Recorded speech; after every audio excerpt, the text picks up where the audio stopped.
यहाँबाट tourist visa लाएर पोर्चुगल घुम्न जाने सर र प्लेनमा जाने होइन ल्यान्डिङ गर्ने चट्ट घुम्ने हो फेरि फर्केर रोमानिया आउने हो। हे भगवान् सेन्जेन होस् यसपालि। भोलि हाम्रो यो पुन्डुको बर्थडे छ है। No money no problem no बानी नो प्रब्लम। भोलि प्रोग्राम हुँदैछ है गाइज हाम्रो पुन्डुमा। अब नेपालबाट साइट हेर्नु आउनु पऱ्यो यार बाजेहरूलाई भनेर फोन गरेर त तल हेर्नु त्यहाँ बफेर है गाइज यार। Hello everyone, what's up guys? Welcome back to another episode of Jeevan Rai from Pundu, Romania. Yes guys, next day, next evening, next episode लिएर उपस्थित भइसकेको छु म यहाँकै जीवन राई है। आज पनि टक्क हामी गयो सदा चाहिँ गहुँबारीमा गयो घाँस सास टिप्यो। सट्टा आज हाम्रो स्याटरडे थियो अनि स्याटरडे चाहिँ अलि अगाडि छुट्टी हुन्छ नि त। आयो फ्रेस भयो रुम सुम सब निट एन्ड क्लिन गरेर अनि सपिङको लागि अहिले हामी म्यागाजिन यानि कि सपमा जाँदैछौँ है। अनि एउटा खुसीको कुरो पनि छ, अब हाम्रो यो जुन 8 तारिकपछि थाहा हुन्छ है हाम्रो रोमानिया सेङ्गेन हुँदैछ भन्ने खबर एकदम अहिले अघि बढिरहेको छ नि। सबैको टपिकमा पनि त्यही आइरहेछ। बाई चान्स सेन्जेन भइदियो भने त यहाँ रैला गर्ने हो नि त। यहाँबाट टुरिस्ट भिसा लाएर पोर्चुगल घुम्न जाने सर र प्लेनमा जाने होइन ल्यान्डिङ गर्ने चट्ट घुम्ने हो फेरि फर्केर रोमानिया आउने हो कि त्यस्तो इजी हुन्छ। जे होस् सेन्जेनमा गाभियो भने हाम्रो सेन्जेन कन्ट्रीहरू घुम्नको लागि नो प्रब्लम गाइज यार। त्यो त हजुरलाई थाहा होला है जो यो कुराहरूमा सम्बन्धित हुनुहुन्छ। जे होस् सेन्जेन कन्ट्रीहरू इन्ट्री हुनलाई अब घुम्नलाई मात्रै होइन घुम्नलाई त हजुरहरूलाई यसो जोकिङ गरिदिएको कामसाम गर्नु पऱ्यो भने अब केही पऱ्यो भने जे होस् सेन्जेन भइदियो भने सेन्जेन टु सेन्जेन जानलाई त्यही अलिअलि डकुमेन्टहरू प्रोसेसिङ गर्नुपर्ने होला। त्यसै त चट्ट आउन जान नो प्रब्लम गाइज यार। हे भगवान् सेन्जेन होस् यसपालि जुन 8मा जुन 8 पछि थाहा हुन्छ है। डेट भइसक्यो क्या यार जुन 8 पछि थाहा हुन्छ। यो त थियो एउटा गुड न्युज। अनि अर्को गुड न्युज छ है हाम्रो हामी बसेको ठाउँ यो पुरुन्डु जुर्जु रोमानिया होइन। यसको पनि एउटा हुन्छ नि हाम्रो मान्छेको हामीले बर्थडे मनाउँथ्यो डेट अफ बर्थ भनेर होइन। बट यो गाउँको पनि के तपाईँको कहिले अब उत्पत्ति भएको या कहिले स्थापना भएको होला होइन। भोलि हाम्रो यो पुरुन्डुको बर्थडे छ है। यो भिलेजको बर्थडे रहेछ। अनि यो बर्थडे यो भिलेजको सम्पूर्ण वासीहरू बसेर यहाँ एउटा फुटबल ग्राउन्ड छ। त्यो फुटबल ग्राउन्डमा चाहिँ एकदम भव्य सेलिब्रेसन हुँदो रहेछ है। अनि जसको लागि चाहिँ हाम्रो कम्पनीको बोसले कुपन दिनुभएको छ गाइज है खाना रमाइलो गर्नको लागि। No problem no money no problem no बानी नो प्रब्लम है। पैसै चाहिँदैन गाइज चट्ट जाने हो कुपन देखाउने हो अनि चट्ट के हुन्छ रमाइलो हुन्छ। भोलिको प्रोग्राम हेरौँ न पुरुन्डुमा यार होइन। नेपाली हो नि गाइज यार चट्ट भोलि त पुरुन्डुको जो प्रोग्राम छ सबै मान्छेहरूसँग भेटघाट होला रमाइलो होला एकै ठाउँमा जक्सन होला। के कस्तो हुन्छ भोलिको ब्लगमा स्योर 100% अपडेट गर्नेछु है। जस अब कति हौ यो बर्थडे हो पुरुन्डुको आई डोन्ट नो भोलि नै थाहा हुन्छ अन द स्पोट पुगिसकेपछि। अब हामीले चाहिँ कोही साथीहरूले कुपन पाउनु भएको छ सबैले पाएको छैन। अब भोलि हाम्रो बसले बिहान मर्निङमा 8:30 बजे दिन्छु भन्नुभएको छ। लेट्स हेरौँ चच्चा कुपन सुपन लिने हो भोलि त रैला हुन्छ गाइज यार। पुरुन्डु त यो हाम्रो नेपालीको टोली सर्लक्क जाँदाखेरि त्यहाँनिर होइन एउटा छुट्टै माहौल छुट्टै मजा आयो रमाइलो गर्ने हो नाच्ने हो गाउने हो खानपिन गर्ने हो। टोकन दिएको छ गाइज जति खाने जति रमाइलो गऱ्यो नो प्रब्लम रमाइलो गर्ने इन्जोय गर्ने। के हुन्छ भोलि चट्ट हेरौँ। अहिले चाहिँ हामी अब सामान किन्नको लागि पसल जाँदैछौँ। काचाकुचुक सामानहरू आज किन्नु पऱ्यो। अनि आज हाम्रो अब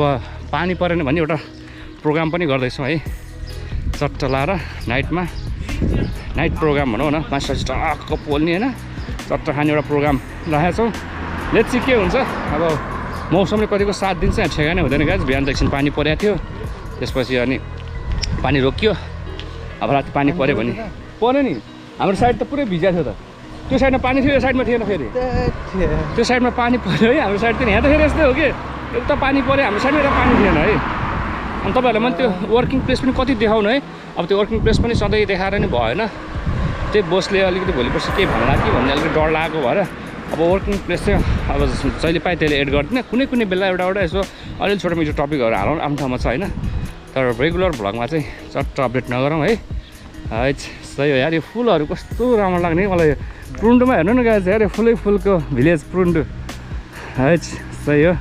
यस गाइज फाइनली चाहिँ हामी टक्क पुरुन्डुको बेस्ट एन्ड बेस्ट म्यागाजिन यानि कि पसलमा आइसकेका छौँ सपमा है। चट्टभित्र जाउँ है सामान किनौँ। मामा आउने जाने होइन भित्र भोलिको प्रोग्रामको हो क्या हो यो मामा प्रोग्रामको स्टिकर जस्तो छ देखेर है। भोलि प्रोग्राम हुँदैछ है गाइज हाम्रो पुरुन्डुमा। यो सायद कलाकारहरू हो क्या यहाँको यार आई डोन्ट नो है सरी। या फेरि के खाने होला यार जुस साह्रो त मस्त है भोलि छुट्टी आज सक्क स्पेसल नाइट हुन्छ नि त हाम्रो आजको नाइट भने किनभने भोलि नाइटमा रमाइलो गर्न मिल्दैन पर्सि ड्युटी जानुपर्ने हुन्छ गाह्रो हुन्छ जति रमाइलो गर्ने आज नाइटमा गर्ने हो आज राति 12, 1, 2 जति बजी मतलब भएन हुन त जीवन राईलाई जहिले पनि त्यही हो भिडियो एडिटिङ गर्दाखेरि 12 बजीभन्दा अगाडि त केही कामै हुँदैन 12 बजी छुट्ने हो है अनि यहाँ छैन मामा यहाँ हुँदैन यहाँ महँगो पर्छ यहाँ त फेरि यस्तो अचम्म छ कि कुनै चिज यता सस्तो पर्छ कुनै चिज अर्को पसलमा सस्तो पर्छ अनि मिलाएर यताबाट आधी सामान तबाट अर्कोबाट आधी सामान लानुपर्ने हुन्छ कि बचाउनु पऱ्यो नि गाइज होइन अलिअलि बच्चा भने त किन नहिँदिने त एकछिन हिँडेर है सही हो सट्ट अब सामान यहाँबाट अलिक के किन्नुपर्ने किनौँ है अनि त्यसपछि अर्को नेक्स्ट म्यागजिनमा पनि पसेर त्यहाँ मासु सस्तो पाउँछ कि गाइज यहाँ माछा पनि लिँदाखेरि अब यहाँ 18 ल्याइ पर्थ्यो होइन त्यहाँ जम्मा 10.5 ल्याइमा माछा आउँछ त्यही माछा क्या त्यस्तो फरक पर्छ अनि जुस लिँदाखेरि एउटा कुन जुस हो यहाँ किन्दाखेरि 3 रुपियाँ 30 पैसामा पाउँछ त्यहाँ 4 रुपियाँ पर्छ कि त्यस्तो फरक पर्छ क्या त्यही भएर केही सामान यताबाट केही सामान त्यताबाट मिलाएर लानुपर्ने हुन्छ यो गाइज हामी चाहिँ अर्को म्यागजिनबाट सामानहरू अलिअलि काट्राकुचु किनेर फेरि अब नेक्स्ट म्यागजिनमा यहाँ चाहिँ मासु सस्तो छ गाइज अब यहाँनिर चट्ट कुखुराको लेग पिसहरू लिने हो अनि आज त सेकुवा बनाएर हान्नुपर्छ गाइज सेकुवा बनाएर आजको नाइट त रैला गर्नुपर्छ यार सही हो यो 2टा म्यागजिन छ गाइज यहाँनिर एकदम जोस होलसेल जस्तो अलिकति सस्तो गर्नुपर्छ हेलो फ्रेन्ड वाट्सअप अलिक सस्तो भनेको यो 2टा म्यागजिन छ होलसेल रहेछ यो 2टा म्यागजिनबाट सामानहरू मिलाएर लिने गरेको छु अरू म्यागजिनहरूमा चाहिँ अलिकति हाई रेट छ कि गाइज है सही हो अब यहाँ लादोई पासी पसलको नाम हो कि के हो यो लेट्सी भित्र छौँ सामान किनौँ रैला हान्नुपर्छ यार आज राति इन्जोय गर्ने प्लानिङ गरेको छु गाइज मौसमले साथ दिनुपर्छ है पानी पऱ्यो भने त जोक हुन्छ यार पानी चाहिँ नपरोस् है भगवान् पानी पऱ्यो भने तनाव सही हो इन्द्र भाइ वाइन इज हियर यस्तो हावा चलेको यार अब तनाव भयो गाइज यार जहिले हामीले चट्ट सेकुवा बनाएर खान्छु भन्छु यस्तो मौसमले हेर्नु न यहाँनिर धोका दिइरहेछ गाइज यार तनाव भयो अब आज स्याटरडेको दिन मजाले खाउँला भोलि छुट्टी छ आरामले जतिखेर उठे नि भयो होइन अनि ड्राइला गरौँला यसो हुन्छ नि साथीभाइहरूसँग बसेर यसो इन्जोय गरौँला भनेको आज पनि पानी पर्ला जस्तो छ यार आज त पानी पऱ्यो भने त यो भाँडामा सेकुवा पोलेर चाहिँ अब कहिले पनि खाइन्न यार तनाव भयो त झेल सेकुवा पोलेर खाने भन्छौँ है हामी चाहिँ प्लानिङ गर्छौँ अनि यस्तो मौसम हुन्छ भने तनाव छ यार अब नेपालबाट साइट हेर्नु लाउनु पऱ्यो यार बाजेहरूलाई भनेर फोन गरेर कतिखेर हाम्रो सेकुवा खाने साइट जुट्छ है भगवान् कस्तो पीडा के यार विदेशमा आएको हाम्रो नेपालीहरूको पीडा के हुन्छ नि त होइन हप्ताभरि मर्ने गरी दुःख गऱ्यो अब भोलि छुट्टी छ अनि आज एक दिन रमाइलो गरौँ भनेको अनि यस्तो भइसकेपछि दुःख लाग्दैन गाइज केही छैन अब जे हुन्छ हेरौँ न अब पानी पऱ्यो भने भित्र बसेर रोस्ट बनाएर खाइन्छ अब बाहिर सेकुवा बनाएर खाने भनेको अब आज हेरौँ के हुन्छ यही हो अब हरेक दिन नयाँ अब भोगाइहरू भोग्दैछु हरेक नयाँ कुराहरू सिक्दैछु है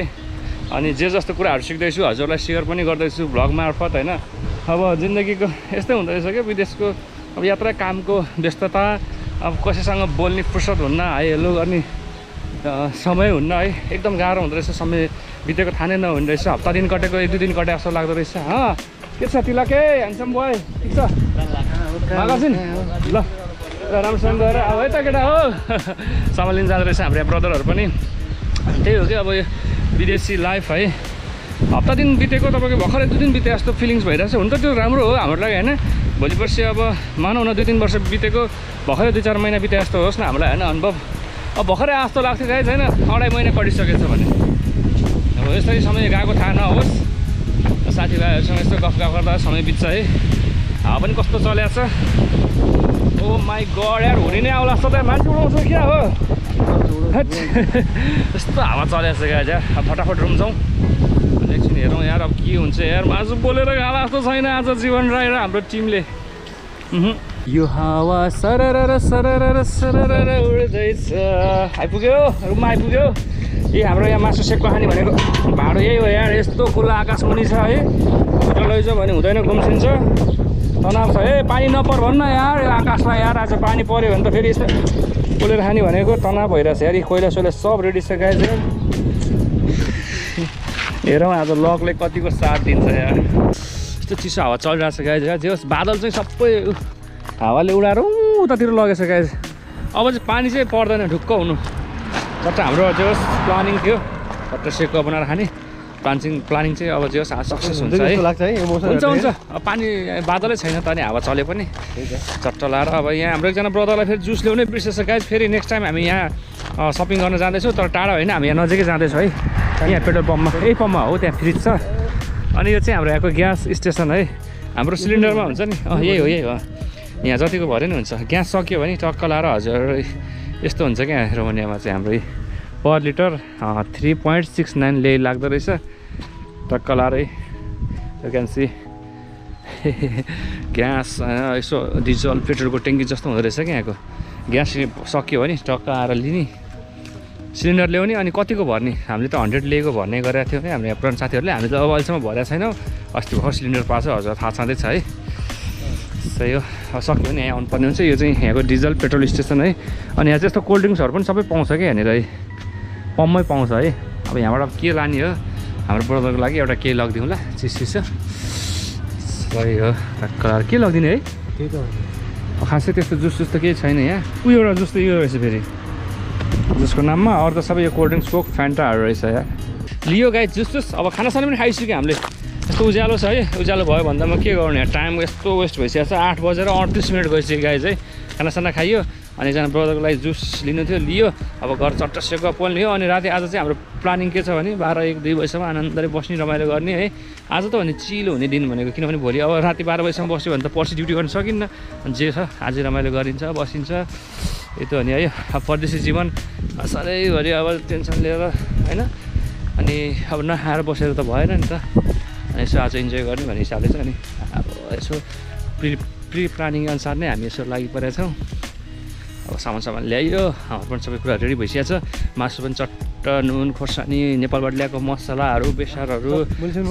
मोलेर पुरै रेडी भएर चट्ट राखिदिएको छु अब गएर चट्ट कोइला सेकाउने हो अलिअलि बेला भएन अझै रात परोस् भन्ने हाम्रो प्लानिङ छ कि किनभने अब उनीहरू भइसकेपछि पनि चट्ट खान मजा आउँछ नि है 9 बजीलाई चाहिँ गाई यस्तो उज्यालो छ अहिलेसम्म हेर्नु न 9:40 गइसक्यो बल्ल अलिकति यहाँ अँधेरो हुँदैछ है अझै आकाश हेर्नु त अलिअलि हल्का फल्का उज्यालो देखिरहेको छ है यसो हामीले यहाँ सेकुवाको लागि स्टार्ट गरिसकेका छौँ गाई चाहिँ यस्तो हावा चलिरहेको छ यार सही हो ल लेग पिस सर माथि राखेका छौँ है कहीँ यसरी हावा लाग्न पनि ठाउँ बनाइदिएका छौँ अनि यस्तो मजाले तल हेर्नु त्यहाँ बफेर है सही हो गाई चाहिँ भोलि चाहिँ हाम्रो पुरुन्डु भिलेजको बर्थडे मनाउन जाँदैछौँ भोलि बबाल सेलिब्रेसन हुन्छ अनि हाम्रो बोसले चाहिँ अब कुपन दिँदै हुनुहुन्छ है सबैको लागि फ्री कुपन फ्री पास भनौँ न नेपालमा हाम्रो पास पाउँछ नि प्रोग्राम छिर्नलाई खानाको लागि हरेक चिजहरू होइन अब जे छ खाना आइटमहरू सबै फ्री हुँदो रहेछ नि त्यो कुपन भइसकेपछि त्यो कुपन भोलि हामीले पाउँछौँ कतिजना ब्रदरहरूले त पाइसक्नु भएको छ हामीले चाहिँ पाएको थिएन हामीलाई भोलि अब 8:30 बजी हाम्रो पोस्टर बनाउनु भएको छ अफिस अगाडि है त्यहाँ जाने हो कुपन लिने हो अनि दिनभरि हाम्रो भोलिको हाम्रो पुरुन्डुमा एकदम बबाल सेलिब्रेसन हुन्छ हजुरहरू पनि हेरेर नछुटाउनु होला है अब आउने भ्लग चाहिँ